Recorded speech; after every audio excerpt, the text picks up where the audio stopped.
balingaka boye. Hey, kolo Yesu papa. Kuna na lola ya mama bina.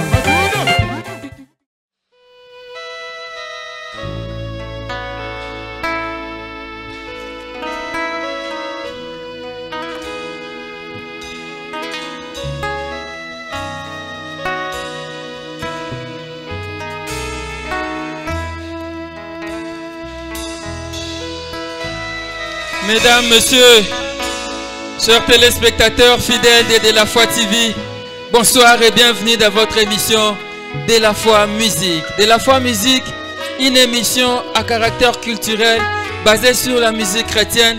Ici, nous chantons, nous louons, nous adorons, nous chantons pour la gloire de Jésus-Christ de Nazareth. Et aujourd'hui, j'ai cette grâce-là parce que je reçois l'un des doyens de la musique chrétienne aujourd'hui. Il s'agit bel et bien de Papa Denis Ngonde. C'est sous vos applaudissements que nous allons recevoir Papa Denis Ngonde. Denis Ngonde. Merci beaucoup. Voilà. Papa. Voilà, comme j'avais dit, j'ai cette joie de recevoir pour vous l'évangéliste Denis Ngonde qui est à mes côtés. Bonjour Papa. Shalom Papa. À vous tous qui suivez cette émission, laisse que cette émission soit une bénédiction pour vous, vous qui êtes malades. Je suis sûr que quand nous allons adorer le Seigneur va te visiter. Toi qui as des problèmes, c'est lui qui console, c'est lui qui sera élevé, adoré ces jours. Amen. Voilà, c'est très bien Papa Denis Ngonde. Et comme je plaisir pour nous plateau à l'élo. C'est partagé en tout cas. L'un des doyens de la musique chrétienne. Aujourd'hui, plus de 40 ans de carrière. 33 ans maintenant. Waouh! On va en parler. Et on est sur De la Foi Musique, notre émission. Et notre première question est de savoir comment vous définissez la foi. C'est quoi la foi? Oh, la foi, dans la Bible dit le juste vivra par la foi.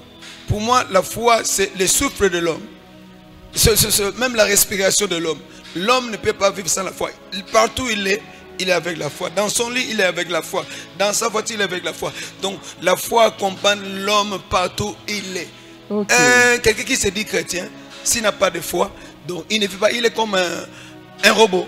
La foi, c'est la vie de l'homme. Car la Bible dit que sans la foi, il est impossible de plaire à Dieu. Alors, pour être agréable devant Dieu, il faut avoir la foi. Pour vivre, il faut avoir la foi. Donc, la foi, c'est ce qui fait d'un homme un chrétien. Amen. Ça, c'est très fort.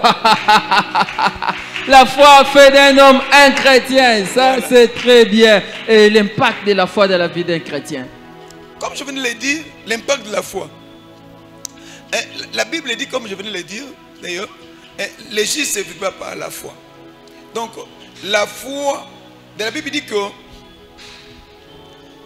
c'est la persécution. La persécution accompagne l'homme. Vous vous rappelez, quand Pierre pose la question à Jésus, nous avons tout abandonné pour te suivre. Ouais. En retour, qu'est-ce que nous aurons? Il a dit, ce que vous avez perdu, ce que le présent vous avez récupéré au centime. Et vous aurez aussi la vie éternelle. Il lui dira enfin, vous aurez aussi des persécutions. Par rapport à la persécution, nous devons marcher par la foi. Amen. Car ce que nous voyons de négatif ne peut jamais nous ébranler. Donc, c'est la foi qui fait que nous puissions être résistants devant toutes les attaques du monde des ténèbres. C'est par la foi que nous savons que nous verrons Dieu. C'est par la foi que nous savons que ce qui ne marche pas aujourd'hui, un jour, peut-être après quelques jours, ça va marcher par la foi. L'impact de la foi, c'est ce qui fait vivre l'homme auprès de Dieu. Amen. Un chrétien vit par la foi. La foi. Amen. Et Papa Denis Ngonde, Nini tinda osa la musique. Obanda musique ya ngondenge nini. Je sais que grand frère na waza un orchestre, c'est Riwana na. Oui bien. Oui. Peut-être ce moi li solo wana. En fait, na kota musique chrétienne. D'abord na pas mona singana kola na famille na biso ba grand frère na ngami satu. Pe aller zampo ba kufa. Bazaki na orchestre moko tout grand frère na biso né. Ba bengole sensationnel. Tellement musique est beta beta na lupango ba go répéter wana. Parce qu'il faisait un carton, on a un gombe na livio to sala ba guitare à l'époque et puis na un groupe de petits chanteurs j'aimais beaucoup chanter. Quand je partais à l'école, je chemin de l'école, je chantais. Quand je me lavais, je chantais. Naolia, je chantais. Donc, la musique accompagnait ma vie. Et comme à temps, je suis quartier, il y a Moukili, et un groupe de petits chanteurs. Et je fréquenté l'église comme mon papa, mon neveu papa. À Zaraki chrétien, l'église à mission, c'est Itaga, n'a aucune église. Alors j'ai remarqué dans une chorale, il y avait un papa, papa qui s'occupe de sa koufa, na chorale code du ciel. Na ko sepe na chorale na mingi de baye bane papa na ko battre ma boko, le ko la dirigeant na ko sepe là. Et finalement, nga na ko sala karaté. Non sala karaté nga bon, na sala karaté na bundate. Pourquoi pas na s'engager dans la chorale? C'est par rapport aux espoirs de cette chorale. Et c'était parti pendant le 25 décembre 1978. Le chorale c'était parti. Ok. Au côté de la chorale, en 78. Décembre. Ouais, décembre 78. Au sein d'un groupe les jeunes chrétiens à Itaga. Oui. Et ce groupe les jeunes chrétiens à Paros Nabiso. To sangana ino chorale code du ciel. Chorale Kodim, Ligue, nous avons des jeunes, groupe de jeunes chrétiens à part de chorale accompagné d'instruments. Après, Yango, les enfants prodiges. Les enfants prodiges, Toye Mana, défunt, Dita Gala, Otomene Nzembo.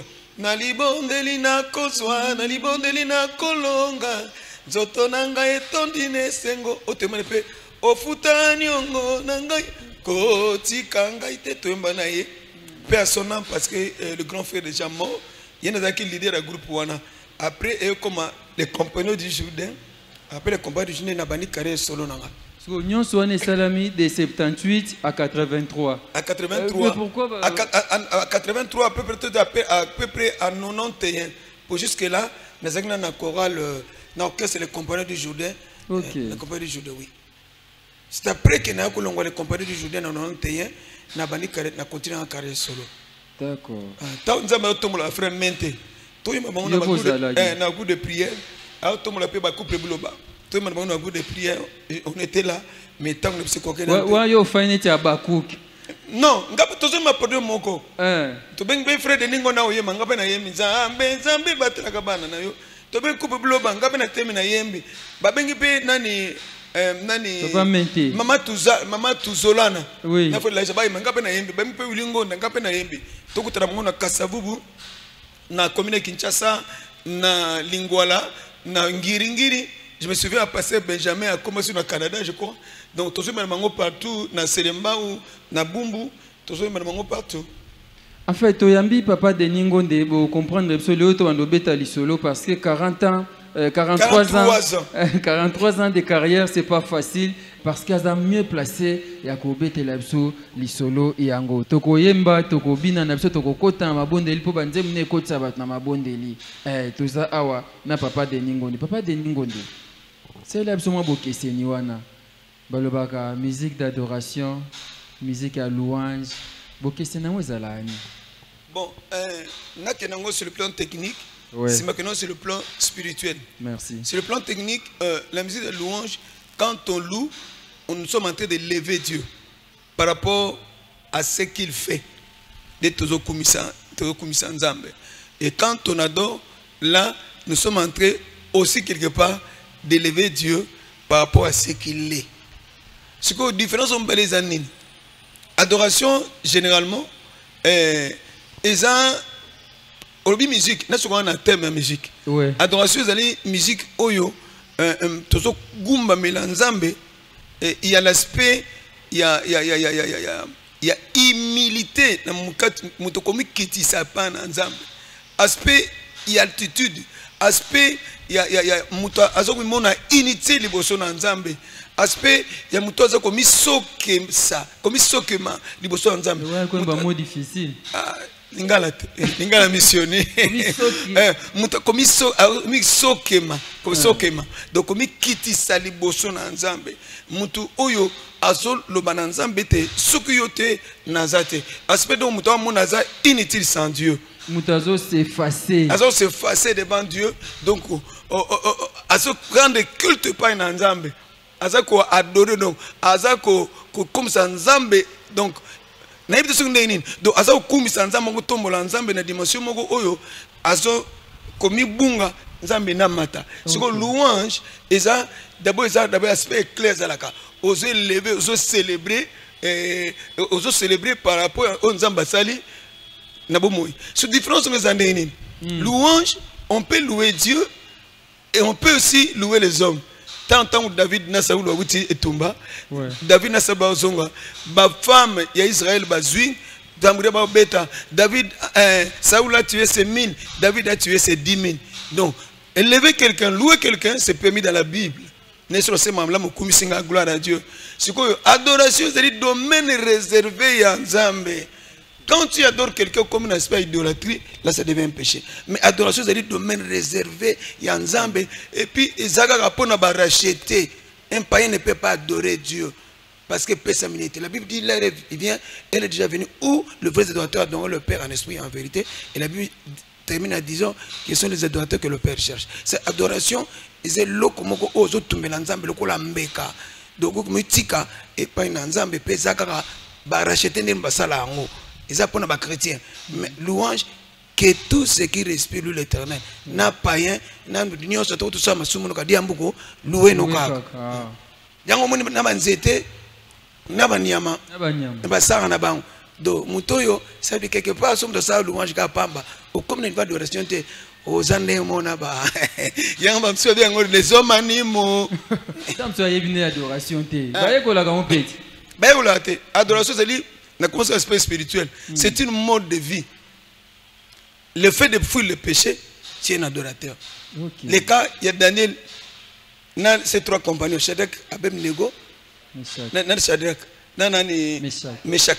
Bah, boya ki ko gumba meleke ko, boya ko gumba mutu, voilà ba vrai adorateur bangwana. Les gens qui refusent de faire une chose qui ne plaît pas à Dieu. La Bible dit ceci: tu n'auras point d'autre Dieu devant ma face. C'est là où commence l'adoration. Il n'y a qu'un seul Dieu. Oyo singilito adorer. Ce qui au commun de bango belé. Nenge ba Samarité ba osala na Mogarizim. Na Mogarizim c'était une montagne où il y avait plusieurs dieux, il y avait plusieurs hauts lieux. Oyo bato tumbambeka. Wana nzambe azate. Dans la mélange, Dieu n'est pas là. Sikoyo na Jérusalem pekuna. Parce que dans le temple, ils avaient un seul Dieu. Mais Jésus a dit ceci: c'est pas l'adoration, c'est pas une formalité. C'est une vie qui se donne. Et quand tu dis que yonde bomoinanga, il faut que la bomoinoa solo. Et ton cœur témoigne qu'il est vraiment ton Dieu. Tu adores. Okay. Mais la mélodie par rapport à ça, ça n'a pas d'influence. La mélodie n'a rien à voir avec l'adoration. Et ça a expression et adoration. Voilà, je pense qu'on a très bien compris. Et comme vous êtes là, vous êtes parmi les grands adorateurs de notre pays. Gloire à Dieu. Et vraiment, je les confirme et que ça, moi bien, je pense qu'on va chanter. Okay. On adore ou bien on adore bien sûr. Je vous avais dit que nous allons adorer pendant que Papa Deningon célèbre pour adorer le vainqueur de Golgotha, le roi des rois. On acclame très fort pour Jésus-Christ Nazareth. Le vainqueur de Golgotha, on adore avec Papa Denis Ngonde. Yo bikela mami. Somi bale bazeli ko gumba mela. Bikela mami ne bazeli ko gumba mela. Le 24 veya ba gumba mela kayo. Yango ngape na sepe na gumba mela yo.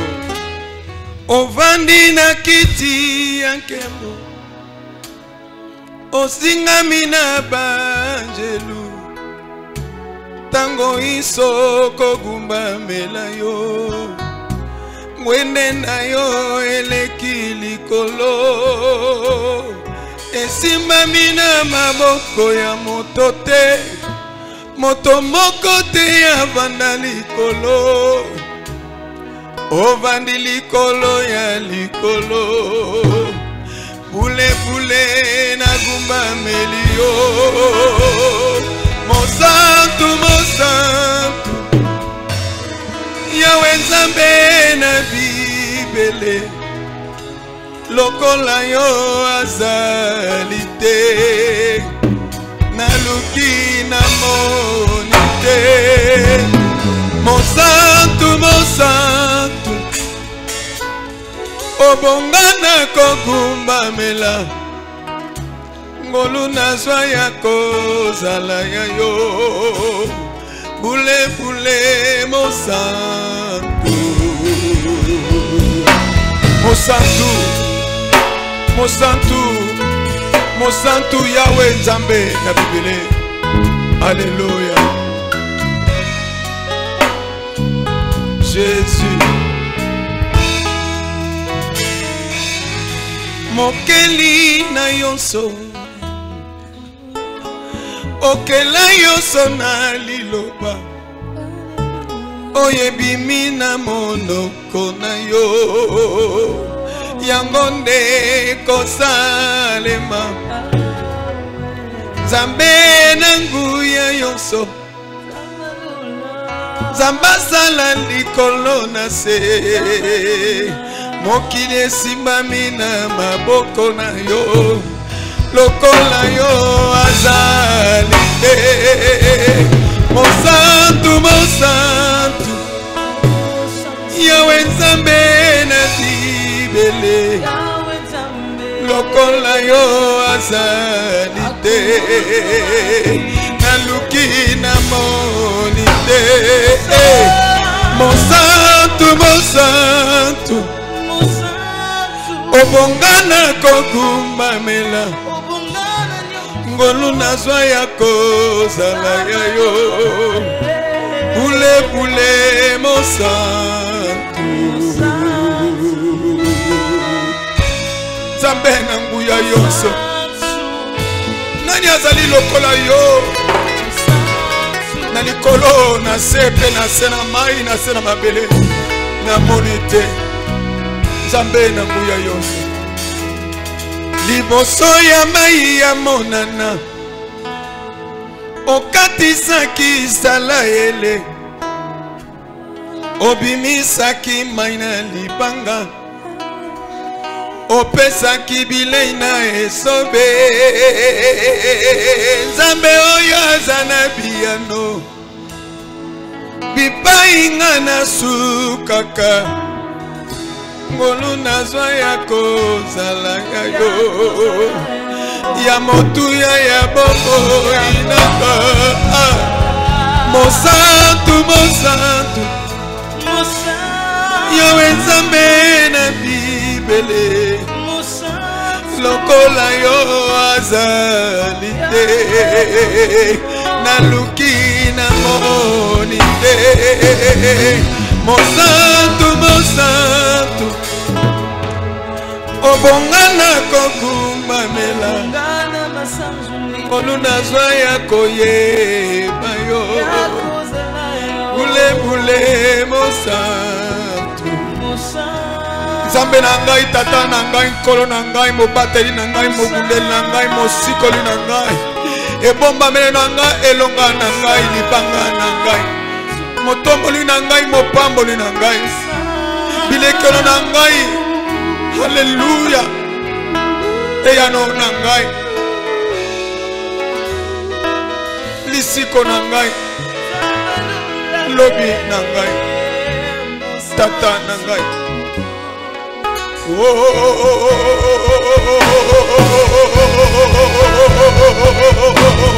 mosantu mosantu Yahweh Nzambe na Bibele lokola yo azali te naluki namoni te mosantu mosantu obongana kogumbamela ngolu nazwa ya kozala ya yo bule bule mosantu.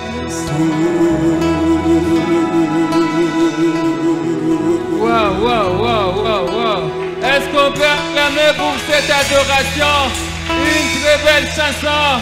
Obongana kogumbamela yo mosantu Jésus-Christ Nazareth. Merci Papa Denis. pouvez vous mettre. Aïe. On a extrait album ya Tata. Tata. Eux même. Tant qu'on a yoki on a dit oh père. Album en rose à la monoko nyonso. Et ça na lingala tout l'album. Na français tout l'album aussi. Les mêmes albums et puis na portugais tout l'album. Donc un album qui va sortir en 3 versions. En 3 versions. 3 langues tout. 3 langues voilà. Pour stratégie. Bon ça stratégie té. Et ça pour nous atteindre la nation sur la langue parce que le Seigneur nous fait grâce. Il y a des fois quand en anglais on a invité, dès qu'on a un pays anglophone, un pays francophone, bah réclamer un pays, n'ayez un pays lusophone, donc la Angola, n'est pas Portugal, bah réclamer. Mais banze munayo, bah le banange simba mitema batu, bange baby ningala te. Pourquoi pas ça on a? Bon yo muko yeba te que simba mitema batu. Nzambe, muko no yebango, eza mukolo ngana ko nzamba kita makasi. À travers Banzemuna. Gloire à Dieu. Après Banzembo a pesanga. Je pense que tu as solo ya album Goya, Tata, Topé Père. Tu as Pai. Tata, Père, Pai. Tu as solo l'amour. Pas Denis. Oye ba susu Papa Guy. Papa Guy Landu. Ogiland, Yangwana. Il fit ton premier producteur, c'est ça? Bon, Alingana ben producteur. Il fit la première personne à Pesangambon na kota studio. Mon premier collaborateur, parce qu'il peut collaborateur nanga, ticket tango za collaborateur nanga, o pesanga a financer album à liboso elikenanga. Elikenanga. Na tamo difficile d'ailleurs. Vous avez besoin de voir les solons aux Indiens. Boyo kango. Voilà. Bête là bande de solo. Na esti non na yambi na benga bomba mbuta za bantu pour ma solo ezalaka ko sakanate. Bon ndeko gi abala mukambe ya majorité nanga sikoyo. C'est après cet événement ndeko bala mukambe ya majorité nanga.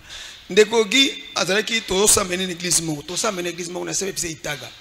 Nga na ko sa banzem na somo na groupe de prière. Nako DJ pour orchestre mongo na itaga les compagnons du Jourdain.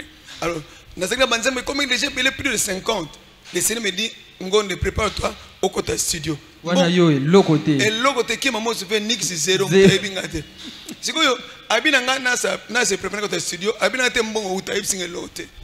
Mukolo monga boye pona zanaki na habitude surtout komi na tozo yemba na église kid from phone surtout yembi esiri na zata besoin suka na zomba manzem na ngamoko ona imba agrio wana batu ba bima o profiter batu ba se pena ngo siko sa mukolo mo be nzam passer na ko ne pas frère Guy ngamenza ndeno iba kezaye neta toizo premier toizo nini qu'il te sil qu'il from phone silial tozo yemba na suka na mane manzem boya boya boya boya boya boya toyembela masia yes nzema album nanga liboso ndeko déjà bimaki tango bimi akuno yema nzema wana azongi na porte ya entrée église atalinga ngabi nzambe liboso yango wana azongi atalinga siko na dimanche prochain deuxième toison allez quitte siri na suko na yemzem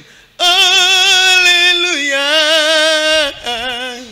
alléluia na yonkolo alléluia kolo na bikisami ndeko bimi déjà na balaba to nze mona azongi ngabi ankolo yo pour sa stratégie au fait un nzemu mususu changer muli musantu ndakabana ana tini frère moko na ko encadrer na orchestre landina ndeko wana loko kilo baneke na azana na beteto solo nae ay na siko yemba na kenabi en tout cas le Seigneur m'a mis à cœur et l'homme pour dans ce cas il y a kanandaku na kozela yo pour bien aimer la belle habitude na prévenir ça que ne sport en beta basket voler parce que na premier temps que so na ndeko wana atuninga question de boso alobi est-ce que banzemu zo meza banzemu yo keso oyo onidinga bute banzemu na te eza banzenga mona emba angrio na limana ya paroisse sabi OK abinanga ça va OK après sa réponse papa chose curieuse nini période na mbongo za ki passe na mboka na biso période mi komboso ba pese mbongo c'est là ça c'est là ça c'est quoi ba me mo kombo so mbongo zaki pasi ta ba $10 ta $10 paquet boy pour mon d'évaluation makasi c'était pendant cette période là au mbongo zaki pasi ndeko wana apesa ngai saki ya mbongo valise bina donc un sac mo na mbongo ebele na kati na ino kota studio na koti maki na ki na Mami Medi na ki na Rachel Mami Medi asiko na France na ki na Rachel Zeka asiko na Suisse na zaki na Jean Michel asiko na Angola na zaki na JP Saya asiko na azani kana Kinshasa awa comme ingénieur. Donc c'était mon premier groupe to koti na ngom maki de ce album eliki nanga bien aimé on a supporté na studio. Et c'est que tout ça, 2 semaines, tout ça, là, 6 mois. Pendant les 6 mois, il était toujours à côté de moi. Tout ça, l'album est silly. Après, c'est un peu bon. Na quittant tout ça, la cassette, il y a VHS. Tout ça, la cassette de VHS, tout ça, l'instrument. Et tout ça, moi, il faut dire. La cassette audio, Mickey Wana. Ouais, Mickey Wana. Aussi, aucune imprimerie, c'est le mois conception, titre, aux yeux, ce micro, sapato, au tiango. Na nini su cassette longoli bandango original a aussi papier wana okangi na colle. Il faut s'appeler un technicien lexicon et toboki. Alors il faut que c'est moi aux moi stratégie. Ah vous souffrir hein. Na ndengo wana. Siko ça nini? Ba photo ezaki pour qu'on sa photo moi nango trop cher. Il faut qu'on soit ça la 100 cassettes, il faut qu'on a 100 photos. Siko ça ma. Il faut que m'appelle ndenge moko. Donc même photo wana okangi photo pardon pan ba mission siko belé 100. Mongo papa siko poka ngo bana gumba tango ba photo ka lesegi makasi obani ko gumba ngo alozi na cassette kotisi ozi nino no segana obambi neto sa ndengona on avait quelqu'un na bon marché na samala mpe ba sele biso ba copie ozana besoin de 200 copies ba sele liyo alors ko longolo ya papier wana butu la te osala ngo et tant osala cassette wana okena ngo na victoire ko pesa au moins na bendengo o pesa que c'est une semaine 2 semaines ba cassette si les batu ba yebi onante. Mais bah c'est pas dans pour béton bah c'est pas nango bah quatre c'est so c'est un bon bah peut c'est pas bon te pour nani histoire de royer manet nana yebi au fond de on a besoin pour monsieur le tombeau au matin bah to kola ndengwana je me suis fait to kota après quelques années de gomatu pas kota na makambongo et au sala que tam to kota de gomatu na victoire ngana uti na kwa ko nincha na vélo matu ba na vélo to kuta na victoire to ko se mo cassette ba pesa biso pe ngote ali to zongi na biso ndako to nyoko ba binda na makambo et au sala que petit à petit ndenge to donc ndeko ki ona azan nekoyo yemtu nzamba seme motema na ye a finançanga sans demander rien au retour pour azwa a produire comme ça et au sala que album ni to tikangi na sima comme on a muto ko ya album eliki nanga et tout le monde naye et toute famille naye ayoki na ko ta studio abenga apesingai mbom ndeko bokbel na arosa na sozir hein donc na comme les be papa be apesinga mbongo pour notre studio et c'est parti ngana vinanga na tiko za na producteur te na mekamba na mon album na kanisi et le collègue ngama comme nazangi kimia ese donc c'est là que na komiti ba finginga ni subako sala pona ko producteur donc ngana vina nzamba sala que alinga tena za producteur na dépend kana yemo yomoka et yamu tuma sala kimvuni ezat kimvuni kiduk lolendo ezat OK nzamba sunga apesa na batu na misolo pona kota studio pas de ningonde. Toi, mais ça, moi, analyse. Je suis un grand studio actuellement à Gombe. Et c'est quand on bon qui capa monto, après c'est un bon. Tout dépend totalement d'ensemble. Tant où elle bosse zikaka. On a dans Gombe. Tant c'est le moment nene. Non, il y a déjà. Il y a déjà. Nali to ça analyse ya musique ya kalana o alelo. Mais ya moteto to ça analyse wana. Tant aux aginanu mwana mke to tant aux ubatem. Le yembo nini o ezaki kozwa yo ozo yemba souvent. Tano soki batem nzembo toyemba mi na mission mokolona esengobe nayoki yo mobikisi abyangi ngai nayoki ye Sasa ipina la refrain. Sepela alimbisima benanga. Eyambinga imobikisi. Obitana kisi esengobe. Sepela alimbisi mabenanga na bere mana yo.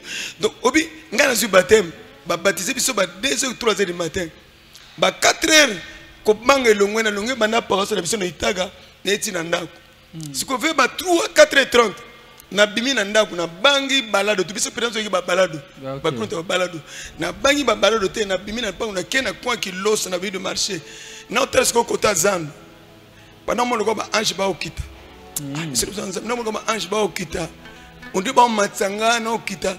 Donc j'ai passé un moment merveilleux tout bon le maintenant mitima la solo hein tout bon le maintenant mitima comme une nouvelle créature nzamba sala tsongulu bien benza eza un maître de foloté. Le Seigneur nous a fait grâce à changer à Penzabiso. Ok. Différence ni osaga musique ya série wana na oya lelo. Musique ya moi mati et kiti to ekufi. Musique mati. Sur le plan technique, oui. Sur le plan humain aussi, oui. Pour que tu aies minité, quand tu aies mis dans le choral, parce que comme on déserté choral et comme il y a orchestre, kadiambuko. Et nous avons dit bon. Différence c'est ni sikoyo. Le musicien chrétien aujourd'hui, dans le moment où tu es pour ceux qui bon, des jeunes qui ont intérêt, il y a Okitsabale qui va kokoto bana ba ya mikolo. Je ne sais pas pourquoi on a ça là. Mais le moment remarque dans ces années, les musiciens chrétiens d'aujourd'hui est beaucoup plus artiste que serviteur. Oh, généralement, les musiciens chrétiens, il est un lévite par rapport à Genèse, la musique. Il est un lévite, un serviteur de Dieu. Dès tout le monde a pasteur Nabiso, dès tout le monde a docteur à parole, tout le monde a évangéliste. Il est un serviteur tout fait parce que tous les lévites vivaient un retranchement, côté consacré et pas ensemble. Les musiciens chrétiens aujourd'hui comme s'il n'est pas consacré. Il est beaucoup plus vu comme une vedette, comme un artiste. Ok, ne peut pas nini. Taraga sozo yemba. Yoko couple. Nana yoko. Nzambe be yoko couple. Taraga. Azo tu attention à batute. Papa, musique chrétienne zandeni. Sur le plan spirituel, les aboy. Yoko pèse nzambe. Nzambe na kiti asemite mabatu batu bakoti. OK. Ndebatu bakangolama, babisama, balendisami, babondisami, bazui kimia. Si vous avez un sabatu, basu wana. Attaque de 50 mètres et 50 cm dans le pourquoi? Parce que notre musique est comme une recherche, même où il y a une sensation.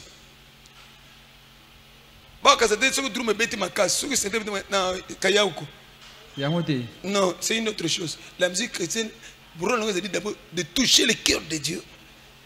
Quand le cœur de Dieu est touché, c'est lui qui va créer l'impact dans la vie des gens pour être effet escompté.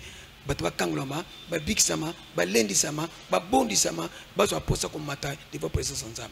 Et on a musique chrétienne à l'élo, et kobima, et c'est le succès 1 mois, 2 mois, une année, et kembala moko. Et on a musique chrétienne à l'élo, ba sœur na biso, ba s'occuper ko lata na bangote, ba s'occuper so ni na ngote, ba maloba mo comme so yetu ndeni na ngwana, na ba monsusu tilanga na se. Impoli. Oh, impoli ko. Bomelanga moto, c'est le langage. Impolitesse. C'est impolitesse. Je m'excuse, je l'ai dit comme ça. Comme c'est l'ensemble. J'aime beaucoup tous les musiciens chrétiens encouragés à Bango, je les aime beaucoup. Mais on est impolitesse. Ah, papa. David a yo. David what? Où est la Bible? À quand tu es l'ambo? Oh. Où me laissez communion? Abraham a yo comme amandé. Ah. Bomelanga moto. Impoli. Temporisé. Impoli. Non. Et c'est impolitesse de bosso na tata. Papa Nzambe. Où a fou nous peut pas moi mer rouge et pantani papa. Yo sanga mer. Mais on va na boua mususu. Ozo katsoke na l'autre bout. Ozo dit 1 mois, 2 mois. Au moins nan bout on a été. Nous avons dit on peut pas solo ka moi. Mère kabani peuple ne leki. Nous avons bono saranaye. L'idée qui dit un mot et la chose s'accomplit. Au bénéficiaire en assez. Ça pour moi n'inga bon salo le ngoloni. Ah, impoli. Voilà, c'est un vieux, c'est un doyen. On est avec là. Arozong Sabiso Nanzela, à côté Abiso et surtout c'est un évangéliste. Et Papa Denis, quelque part, tu as faute et Zabino Bakulutu, Binondebo, l'Axibale Kinzela. Obi, faute que vous allez engagé. Ngaza Saint-Esprit. Ceux qui m'ont tombé dans l'enzame, ma bonne on nous a annoncé, autant le manzam. C'est le Saint-Esprit. La Bible dit que sous l'inspiration de la grâce, l'enzame mon numéro centre, deux inspiration. J'ai pris sous le niveau de modèle, ce n'est pas un problème. Ce que vous avez appris de moi, enseignez-le aussi aux autres. Mais modèle à malam, exemple à malam, vous allez mourir au centre. Vous avez une connexion ensemble, vous avez une relation ensemble. Et au sein de Kébilo, on a méfait, on a un mot en athée. Pour vous dire que si vous avez un niveau, on a les bons de les insulter. Niveau de moins. Moins. Trop de viande. Viande, viande et viande. Viande de la chair. Donc, trop de viande. Trop de viande. Trop charnel. Voilà. Donc, maman qui vous a dit trop technique. Voilà, trop technique. Oh, Nzambe, bien trop artistique. Nzambe, les seuls Nzambe, ils sont corbeau et les renards. Quelque part, sur le corbeau, les renards, c'est pour adorer le corbeau. La flatterie, Nzambe va flatterer. Si tu dis à Dieu que, ça veut dire que aux autres, nous montons maintenant, ils ne reconnaissent pas Nzambe. Katina, nous avons dit, nati kando za mtu mususu wana c'est juste so kina pesi bombo inanga te paina yo ninze bona c'est camarade na yo wana yampang il passe il passe il faut chanter avec son cœur naimba ya muninga tamu nyoso biso to tela yo miso yoko tikala Nzambe ona ya muninga tamu nyoso donc par rapport à ça quand tu adores Dieu quand tu loues Dieu makambozo yemba il fait ça solo. Si tu es solo, tu es un artiste. Tu es un mois, 2 mois. Et tu es un bon. Laisse que Paul à Zoloba. Efforcez-vous de vivre selon la vocation qui vous a été adressée. En effet, quand le Seigneur nous appelle, attends la tête aux 3 fois 5. 3 fois 5. 3 fois 5. Attends la tête aux 3 fois 5. Et 3 fois 5. Donc, ceux qui ont bengi, Denis, 3 fois 5 qui bazar. 3 fois 5. Bazar. 3 fois 5 qui était 3 fois 5. 3 fois 5, la viande. Les gens qui se prétendent dans ça, c'est en réalité, non. Donc, ouloulou. Donc, quoi pour dire que si vous avez un Nzambe, donc Nzambe va consacrer. Samuel. Liboso ya tatana Samuel Isaïe akendo ata Eliab ata la chama ata babiyete. Moi je regarde travers le cœur. Quand nous l'adorons, Nzamba tala mitem. Habite ndeza na uto kota bar. Uto solana ndele, uto solana polo. Uto solana zaki. Uto solana mandele na mambwini. Nzamba est bien. Mais quand tu viens à l'église, auto tu na bongo na yo, tu nzamba mona bongo na makila. Serviteur infidèle. Et j'ai toujours dit, j'ai reçu de frères ce matin. Nabi Namango que l'homme tout est là, on a vu un jeune homme a été fidèle serviteur dans mon repos. Nous sommes des serviteurs de Dieu. Bien sûr, mais qu'est-ce que vous faites en tant que baïné pour que baleki balanda ligne wana? Ba bonde na nzamba lukankolo parce que sobandiga AMCC mfuelu na mfuelu. Okoti suma kamba AMCC. Te to bima na bimina nzo kamba AMCC. Sobandiga batu mfuelu na mfuelu. Baluka kanzam. C'est ça le secret que vous avez pour que votre musique reste la musique de l'église. Obi aspect msusu. Tanzama benga batu na bine bandeli atala kateoza la 3 fois 5. Tango bengi yo apesi yo mission, apesi yo don, apesi yo talent. La Bible dit que tout don parfait, toute grâce et excellence, il est à Panaï. Tant apesi yo, attends la tête aux ascendants dans le pays. Mais pour les autres, efforcez-vous de vivre selon la vocation qui vous a été adressée.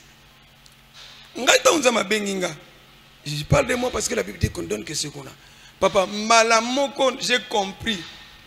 Comment considérer un musicien chrétien, serviteur de Dieu, pendant la génération d'Abisso? Avant ça,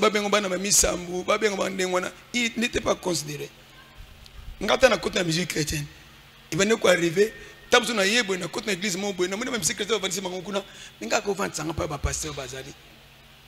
n'étais pas encore pasteur. Je me souviens, dans une église anglophone, ils ont un mission. Tant qu'on a eu, nous avons bâti un mission qu'on a beau temps en combo. Nous avons l'excellent côté pasteur. Qu'est-ce qu'il faut dans ma vie? Ce qu'on a mis sur l'ensemble talak. David a dit que mon œuvre est pour le roi. Œuvre nous est pour l'ensemble, nous est pour la batte. Si nous est pour la batte, yoka couple. Tu veux séduire qui? Notre musique doit d'abord toucher le cœur de Dieu. Notre Dieu, on ne le séduit même pas. Merci beaucoup. Je pense qu'on va encore chanter cette fois-ci. Au Futa Nyongonanga. Au Futa Nyongonanga. Voilà, de la foi musique avec Papa de Ningonde. On va chanter pour la gloire de Jésus-Christ Nazareth. Au Futa Nyongonanga. Au Futa Nyongonanga. Mikumana yanga mwemene kulusu papa. Na mliwi katona suka tomo na kembo kwa makaka te na kobungse liki ate.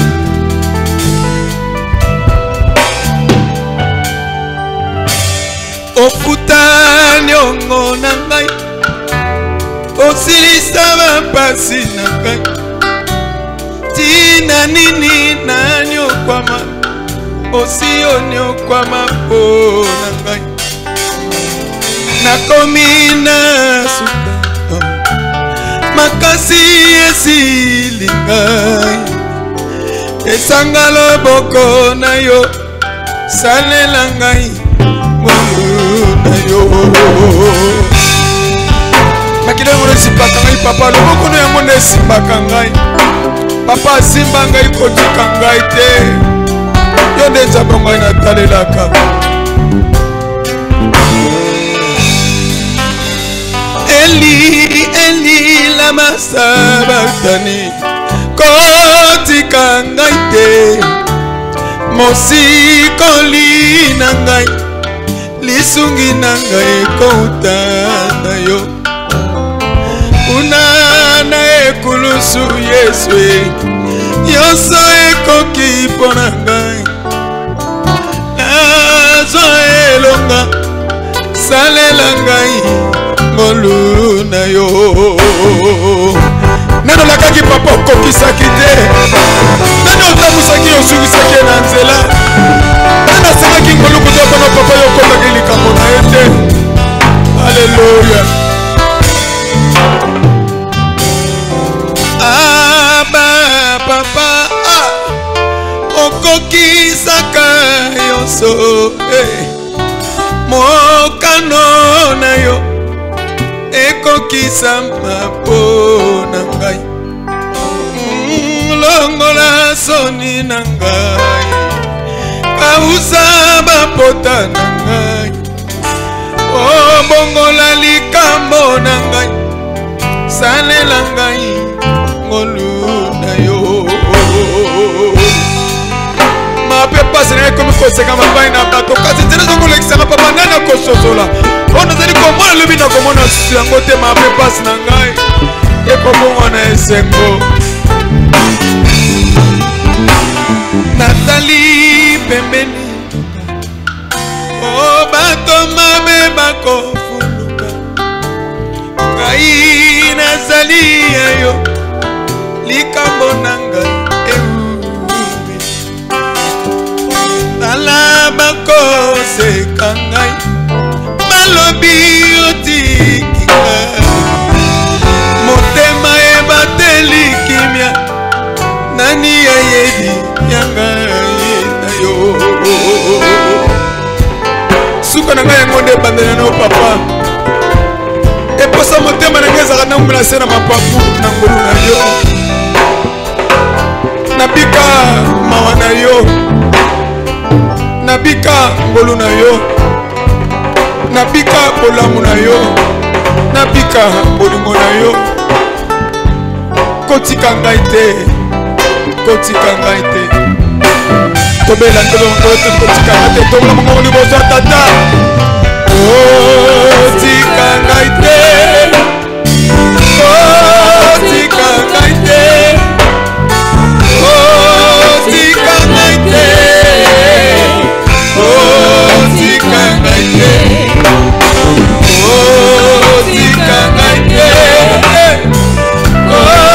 tika ngai te papa asimba ngai papa asimba ngai kotika ngai te olakaki ngai te kozala na ngai olakaki ngai te kolongola soni na ngai ko na ngai azali moto te po etakosa azali mwana moto te po yanga eloba na ye bilaka na eumelaka seko atako yango umeli sukasuka ekokisama kaka kumisa kombo na yo. Alléluia Jésus. On acclame très fort. Petit Kanaïté. Aïe, aïe, aïe, aïe, aïe, aïe. Aïe. Très belle chanson pour la soirée Jésus-Christ Nazareth. Gloire à Dieu. Merci papa Denis. On est le Mbotan Bobemba. Bobemba n'est pas producteur. Tete, oyangote. Ah. On est dans l'album Yaya. Yaya. Banguna na ngai kolotala banguna banga. Ngai mutu kondolo yes. Te wana ngolo. Ngolo eh. Wana Yaya. Basali miango kolimisa. Bate mitambu na bazela yoso. Balobi ete ngana koli. Babosani oyo akobatela kangai. Babosani oyo akobomba kangai Yesu Kristo. Mobateli tangai ekimeno. Aïe. Moko posta kolela, moko. Ah. Siko makamko te ko expliquer nga yango esala ke banze muno epusa batu na losambo epusa batu pemene nkolo. Ngate mulimo santo. Tanga le baginanga, tanga benga nga bingonde, je vais me servir de toi au travers des talents et dons que je t'ai donné. Nanzela koyemba na yo. Oko pousse le boto nanga devant trône nanga. Nanzela koyemba na yo, bato bon mitema na bango, nanzela koyemba no bato bakangolama, bato bigsama, pe bato bakozwa kimia. Ce qu'il fait, étant fidèle à sa parole, à ses promesses, il y a un salabo, ngautu, mon moto qui m'a motivé, nzambeka. Qui m'a motivé nzambeka. Papa Denis Ngonde. Na album na yo, nyonso yembaka ngolu, la grâce de l'Éternel, la grâce divine. Et oloba na loembo moko kolo soki bato bako tuna ngolu pe bolingono ezali wapi? Nako melimanda. Pe nako nganga ete nazali lembo ya ngolu pe ya bolingo na yo. Oh, c'est pas batuni olobika il faut bimalibano kende ko il faut na publier que il est le Dieu de grâce. Obiso nzambe a se manifesta et pas Abraham. Abraham comme mon ami. Comme je vais jurer, mais pas nanga il s'est manifesté lokola nzambe na ngolu. Dieu de grâce. Ngana zaki mosumu kinaki un grand coureur de nino. Nzambe ko zonga na situation wana. Ndazonga sokolanga atie na munoko nanga un cantique nouveau batuba mona nzambe na nzela ministère nanga. Il m'a fait grâce. Il m'a fait grâce. Il m'a fait grâce. Voilà pourquoi on a l'album, c'est-à-dire aux un message à grâce. Message à grâce bien sûr. Message à grâce na forme nango. Forme ni sous. Message à grâce na forme ngana teyaka. Ah. OK. C'est-à-dire la grâce est très importante aussi dans nos vies. Dans Jean 3,16, quand Dieu a tant aimé le monde qu'il a donné son fils, avec quiconque croit en lui ne peut pas aimer qu'il a vu. Il a aimé, l'amour est accompagné par la grâce, par la bonté de Dieu. Après ça qui peut être ngolo. Le monde n'a pas mérité cette grâce, mais il a sauvé Oyakelaki, il a été ngolo. Pasteur la foi le baka, la loi est venue par Moïse, la grâce et la vérité est venue par Jésus-Christ Nazareth. Waouh. Succès le bilagoni. Succès? Ngolu. Ngolo. Voici mon serviteur, c'est libéra, prospéra, tout ça, c'est Ngolo. La Bible dit l'élévation ne vient ni de l'Orient ni de l'Occident, l'élévation vient de l'Éternel. C'est Dieu qui élève, mais l'élévation est Ngolo. Bato ba yemba le kanga, baza. Bato ba pomposa le kanga, baza. Menga, so c'est Ngolo, ah là là. Succès, ezali Ngolo. Yango kola ta succès na ma pécaté, voisin, voisine. Mon frère, ma soeur, succès est Ngolo. C'est le Dieu qui élève. Il y a un moment sur le temps de ma péché. La Bible dit celui qui s'élève sera abaissé. Bon, mais qui s'élève sera abaissé. Il y a un moment que même l'élévation, la Bible dit que nous devons nous humilier entre les mains toute puissance de Dieu, afin que dans les temps favorables, il puisse nous élever. Cela veut dire quoi? C'est lui qui nous donne la forme en son temps. De succès, et ça va. Voilà, on me fait signe que nous devons chuter pour cette première partie de l'émission. On est là avec Papa Denis Ngonde. Pour nous venir à la télé, les lots, première partie.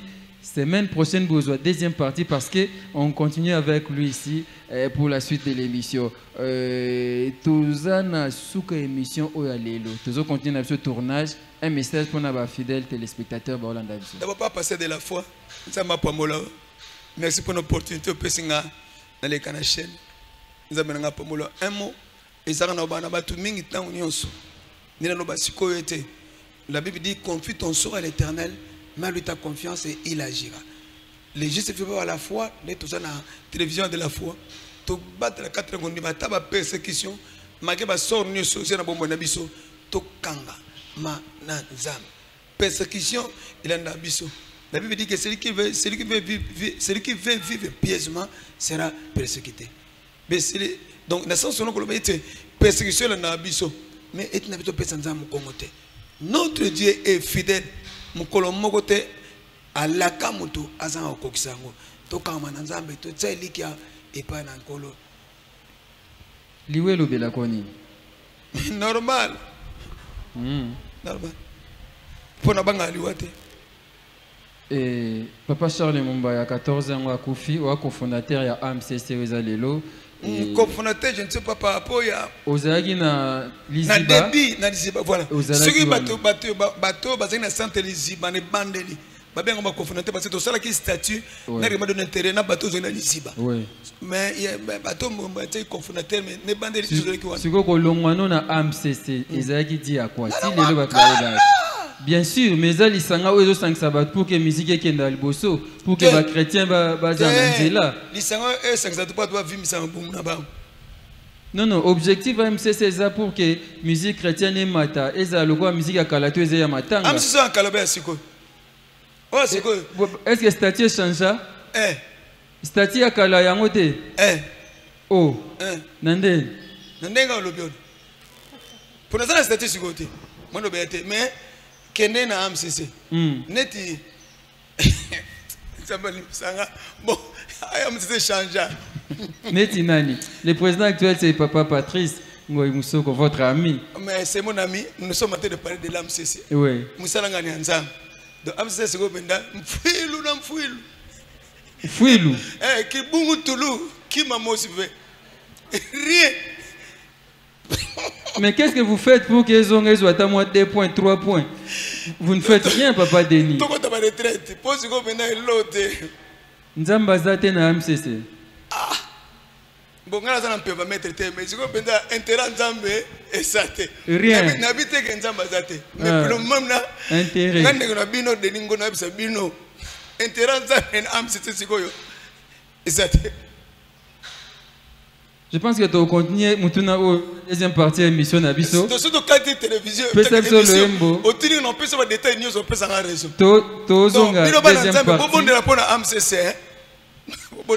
la deuxième partie, on peut savoir la raison. Voilà, nous, aussi cette émission, merci, nous avons terminé dans le Mbonini. Voilà. Donc, merci à l'équipe technique. Pendant que papa dernière Alléluia. Voilà, je dis merci à Kibanza, merci à côté que les Bobo Sanderson, à Trésor TV ainsi que Nathan Ifida. Toute l'équipe de la foi musique, c'est donc la foi musique.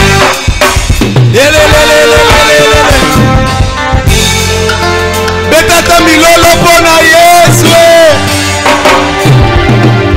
Oh yeah. Nakanisi bolingo na yo. Oh. Nasoko to yemela nza. Nini nga salela kiyo.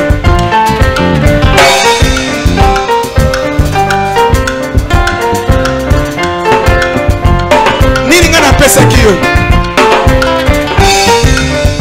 Polelo nazala bomo. Eza nini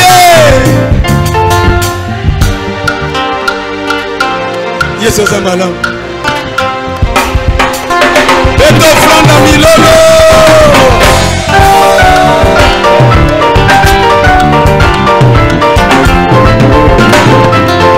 Oh, bayo basiliko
Le business a ses idées, FB International Agence a ses abonnés. Le fret Europe, RDC, a retrouvé son identité. Pour l'envoi de vos colis, bagages, véhicules et autres, courrier express à destination Kinshasa RDC, une seule agence, FB International. FB Business, et pas Fisto Bassene, à Bizo Kotozane. Marina Septane. Marina Septane, c'est là, je t'explique. Allô? Maringa 72 FB International. Na Kasavubu, na Kasavubu. La sécurité de vos bagages sont assurées en un voyage rapide et à bon port, quelle que soit la quantité. Du déposage jusqu'à l'entreposage, FB International assure comme jamais. Alors jamais. Nous organisons des frettes aériennes et maritimes. Awana FB International Business. Biloko et Komaka,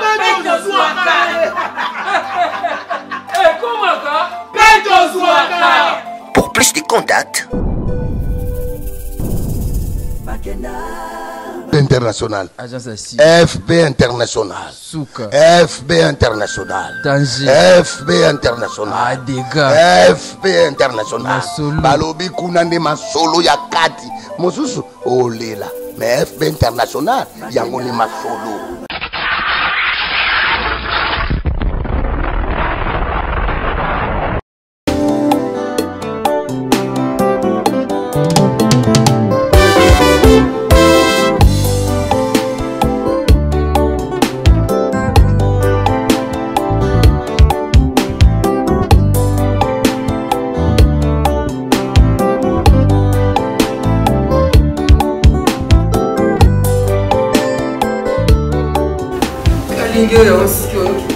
Papa, où est-ce que oh, kasi na kani yesu. mais on continue suki. Papa, on a continue suki. Oh, Papa, continue suki. tu n'as des fils. On continue suki. On monte comme si on avait papa. On continue suki. On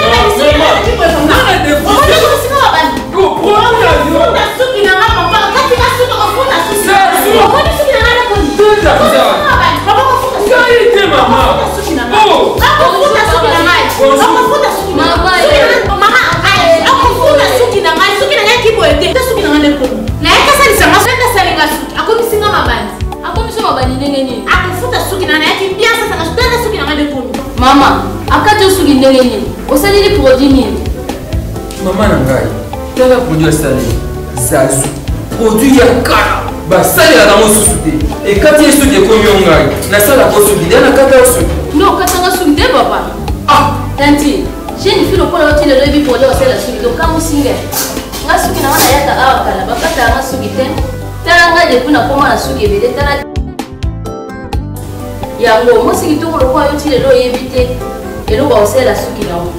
Pour les cheveux brillants et pleins de santé que vous aimez, faites confiance à la gamme Edith Marquis Beauty. Edith Marquis Beauty, produit 100% naturel pour satisfaire toutes les femmes, les enfants, mais aussi les hommes. Batata Mabani. Solution Zouami. Avec la marque internationale Edith Marquis Beauty, vous y trouverez aussi la pommade, shampoing, huile miracle et l'après-shampoing pour la réparation et les traitements de vos cheveux. Utilisez la marque Edith Marquis Beauty pour bénéficier de ces 3 actions. Alors, ne posez pas de questions pour savoir où se vend le produit Edith Marquis Beauty, puisque c'est une marque internationale. Il vous suffit tout simplement d'appeler au numéro Sokobengi Osamo Bimba. Edith Marquis Beauty, la protection et la garantie de nos cheveux. Edith Marquis Beauty, solution à la sous-binadiso.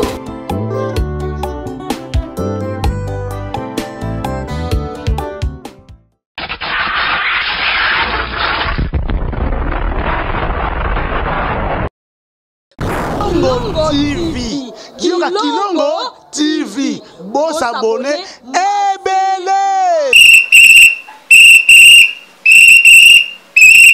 Mikolo, solingi o s'abonner. Obetika point. Kilongo TV. Kilongo TV. Bobetobe, bokotobe na YouTube. Bobetobe, Kilongo TV. Po Kilongo TV. Bokomona maijane. Oh Kilongo TV. Kilongo TV sene moko ebotami Kilongo TV bokomona makambo ya minene mpo yasa ka baviko le kabatunyaso Kilongo TV